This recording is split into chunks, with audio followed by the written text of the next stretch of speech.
Have you ever witnessed someone say, if you don't like it, leave, and everyone left? What was the story? Story 1. Every year, the military has this event they host named the Warrior Games. It's like the Olympics for men and women who were injured while serving. I'm a decent cyclist, so I was selected to represent the Marine Corps team in that event. I'm not sure where they hold the event these days, but the year I was selected, they flew us out to Colorado Springs.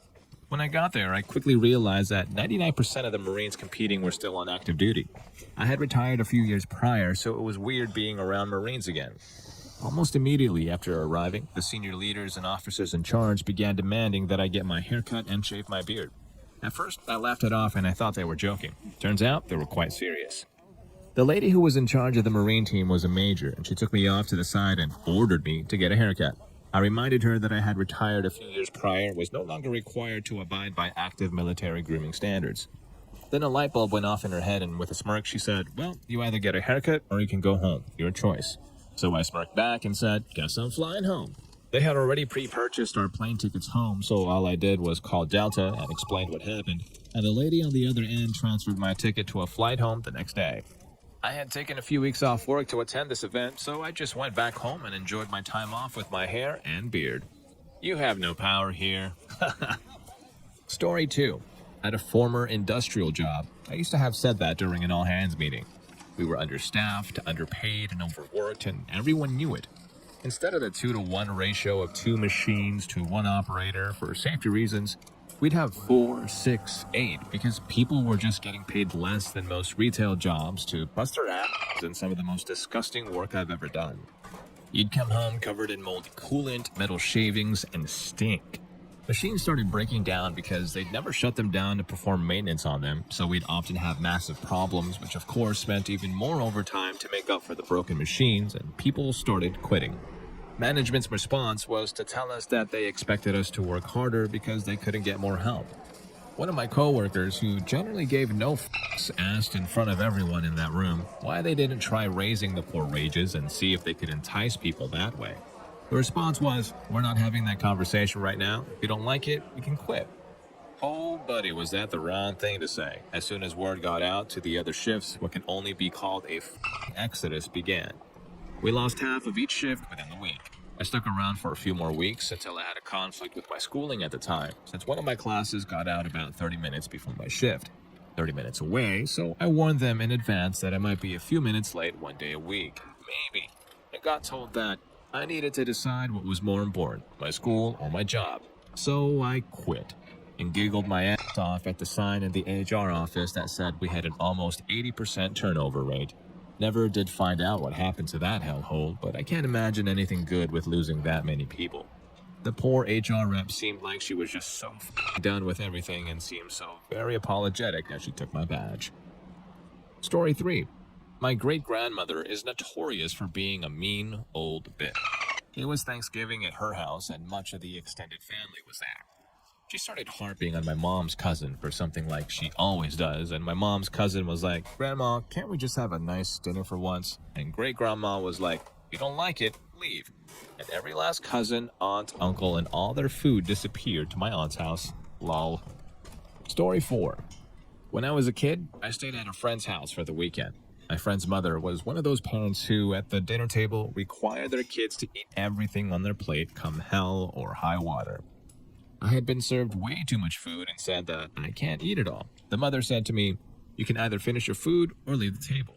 I promptly left the table. Now this totally blew the minds of my friend and his siblings. It had never occurred to them that leaving the table was actually a viable option. When my mother picked me up the next day, my friend's mother told her what had happened and said I was the rudest little boy. I think my mother was actually quite proud of me. Story 5. Not exactly, but my sister had a habit of picking fights with people, and when it wasn't going her way, she'd tell them she was removing them from her life. She'd done it to boyfriends, longtime friends, sorority sisters. She did it to me twice. The first time, I rolled my eyes because she was younger than me. After the second time, my sister told me, I'm removing you from my life. You're toxic, and unfriended me and told the family I was toxic. In reality, that wasn't letting her be toxic, selfish, and under the influence of whatever she was on with, to me, spouse, or my kids, so she decided it was a good idea to threaten us. I said, okay, fine. Per her usual routine, after a few weeks, she came around and wanted to pretend she never said the things she said I didn't respond. She claimed it all was a joke and had a right to be in my kids' lives. I hadn't spoken to her in 2 years. I honestly do not miss her drama, and it was the best decision for my family. It highlighted how bad the generational dysfunction was in my family, and how I was expected to just overlook bad behavior for everyone else's comfort. I realized that I didn't want my kids to repeat that cycle. I vowed to always put my kids first. I'm not popular in my family right now, but I've never been happier, and this was the first year I got to enjoy the holidays without having panic attacks or dread. When someone walks out of your life, let them. Story 6. I was the whistleblower at my workplace. I witnessed my manager mentally and physically abuse a 101-year-old woman. I worked in a care home. I raised the alarm, and staff above the manager didn't deal with things quickly enough and over-worry about a bad name. Press had gotten a hold of the story. They were just trying to keep it quiet and were going to allow this manager back to work on a final warning. We were a small team, about 8 of us. When they told us that, all of us reached into our bags and threw our notices at them. It was all of us or her. A week or so later, and then paying her £15,000, she was gone. The worst thing is, we were a charity care home, and she basically got thousands and thousands of pounds for abusing a vulnerable elderly woman. Story 7. My aunt's 40th birthday. It had been a long day, and we were set to eat dinner, but she decided that she wanted to open gifts. My mom tried to explain that everyone was hungry and to just wait until we were done eating, or at the very least until everyone had a plate. She starts getting pissy and saying that it's her day and that if we don't like it, we can leave. Now my dad, not too fond of my aunt for reasons I won't get into here, gets up and walks out. Well, this starts a chain reaction. The only people left were my mother and grandmother. My aunt starts yelling and getting upset, to which my grandmother replies, "Maybe don't be a bitch." It's been 10 years and she's never acted that way again. Grandma out here serving roast. Story 8. New management was hired and took over scheduling from me, who was covering for a now-gone manager, without understanding any of the intricacies of scheduling. After 2 weeks, we had an all-staff meeting to address grievances based on her incredibly poor method of scheduling, and she refused to back down, dropping the famous ultimatum. Out of a staff of 40 or so employees, I think maybe half a dozen stayed. Story 9. Yes, or pretty close to it at least. I was a founding member and treasurer of a skydiving society at my university in Aberystwyth. I myself am teetotal, but I still went out on the weekly social nights, which in Aberystwyth were just spent in the local bars and pubs, as there is nothing else to do there at night. I am pleased to say that my owning a car, so giving people lifts to the drop zone, plus my being teetotal, designated driver, nanny on nights out, plus my house being close to the nearest drop zone, 4 hours away just south of Birmingham, and letting the club sleep there on occasion had made me rather well liked. We went to one of our usual favorite haunts, Lord Beechings, and only this time the owner was there behind the bar, with one other staff member who looked rather glum, serving and was in a foul mood. All 25 or so of us went in and ordered drinks. He served 23 of us, then ID'd my friend, even though he was clearly over 18, a student, with 24 other students, a regular, the other staff member vouched for him, etc. Made him walk back to the halls to get his passport before he would serve it. This was already eliciting grumbles from the club, but everyone except pubs had to be careful about restrictions and carried on. Then I asked for a glass of water, which he was legally required to provide, I might add.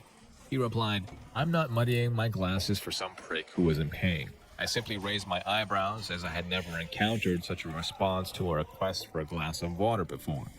After a moment for it to set in that this guy wasn't making a weird joke, he really wasn't going to give me a glass of water, I turned around to the room of 24 other people, I swirled my finger in the air and said, "Skydiving Club, drink up. This won't serve me, so we're leaving." Everybody drank up immediately, and we all left. The skydiving club never went there again whilst I was a member, and everyone else I told the story to avoided as well.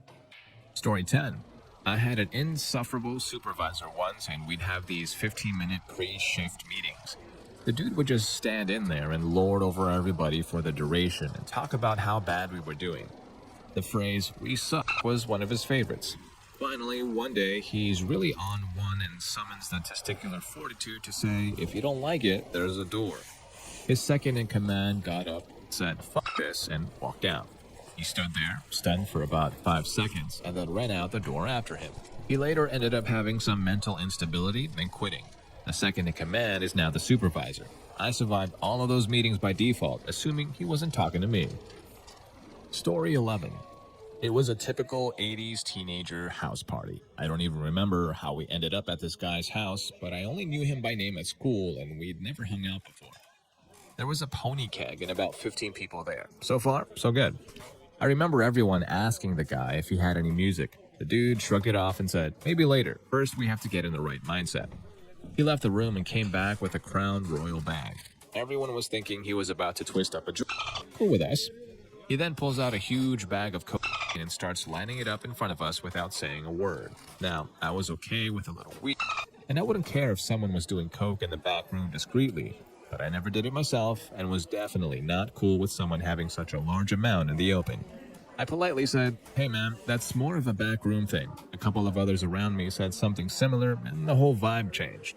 The guy noticed everyone was uncomfortable, but nevertheless said, it's my house. If you don't like it, you can leave. I'll never forget how quiet and orderly everyone proceeded to leave. I would guess there must have been only 1 or 2 people left. It was awesome.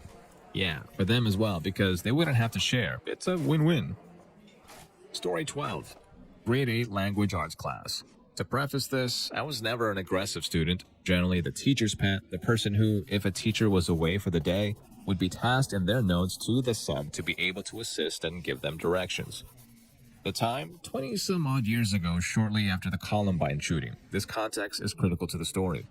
The location, middle of nowhere, Alberta, a small country school. So our regular teacher was out for the day and had left a note directing the sub to ask me if she had questions about what had been covered. Sub comes in, reads notes, and opens the teacher's weekly planner. Then begins writing our words for the weekly spelling test on the board, except she opened the wrong week instead of the current week. She had opened the prior week. At this point, being the goody two-shoes that I was, and much to my classmates' dismay, although a teacher would have corrected us when she was back so it wouldn't have helped them, I raised my hand and politely informed her that I believed she had gotten the page wrong as we previously covered this material. What happened next, I couldn't make up. She lost her crap. She started ranting about how teens in general, and I specifically, were a danger to her, how she didn't know who were her friends and her enemies in the class, we'd never seen this sub before, how she had every right to fear for her life. She then capped it off by saying she was a teacher and if we wanted to think in her classroom, well, there was a door and we were welcome to leave. I was never a popular child, so I wasn't really expecting one of the popular kids, and my sometimes bully, to stand up collectively with everyone else, pull me to my feet, and we all walked out. Now, I mentioned above that we attended a small country school, and there was no place to go, so we just sat in the hallway until the principal came down to chew us out for not being in class. The sub was gone by the start of the next period, and the principal taught the rest of our teachers' classes that day. Story 13. My husband worked at a really toxic job for a while. As staff got fired or quit, they weren't replaced to cut costs, and instead, the remaining 2 employees were worked to death. Finally, the owner, who was a boss and terrible businessman, called a meeting with the 2 to try to force an attitude adjustment. The employees tried to be constructive and talk about things they saw that needed to be improved upon to make things work better, and of course, this egotistical ass owner wouldn't have it. He told them that if they couldn't handle the expectations, that they were free to leave. So they did. Both of them left immediately and never set foot in the store again. I don't think the owner was expecting that at all. He expected them to grovel and beg to keep their jobs and thank him for the opportunity to work 70-hour weeks under his tyrannical rule. My husband called me after that meeting and was so upset he could hardly tell me what happened. He was terrified. He was so sure I would be angry at him for quitting his job when we weren't really in a position where I could support us. I wasn't mad at all. I was so proud of him for not taking the shit that was being doled out to him and doing what is best for his mental health. He's a damn good man and deserved better. Story 14. My old management team had rearranged my whole schedule, made a lot of changes, and took me off one of the areas I worked hard to get into, handing my other project over to newer team members. They announced this at a meeting with everyone present, and it soon transpired I was the only one who wasn't aware in advance of these changes. I went to speak privately with the manager and explained they had changed all my working days and hours and placements without even mentioning it could be a possibility alongside some other things. She exclaimed, "This is your job and you will go where we tell you when we tell you. If you don't like that, then leave." I handed my notice in.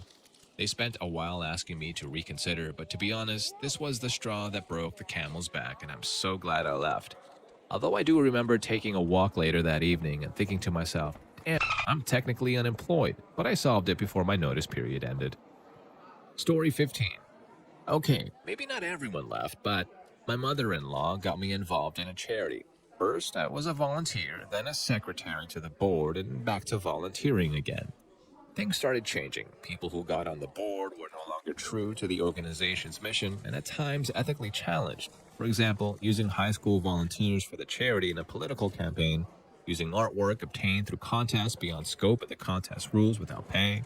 Anyway, during one of the meetings, which was meant to be planning for a big annual event but was more like hazing to be honest, I asked myself, why the hell am I allowing anyone to treat me like a whipping girl? So I openly asked the board members if this tone is the new standard of the organization's interactions with people volunteering their time and talent to them. The president told me I was being impertinent and rude, and if I could not stand the heat, to get out of the kitchen, to which I replied that I quit volunteering. He told me then that I had to submit my resignation in writing in order for it to be acceptable. So I sat down, scribbled my resignation on a notebook page, and presented him with it. He told me he won't accept it because it was not submitted according to the bylaws. I told him he was incorrect and reminded him I wrote the bylaws. They were too cheap to hire a lawyer to write them. And they clearly state that volunteer resignations do not require board approval. And I left. I was too pissed to drive home, so I went to a cafe across the street.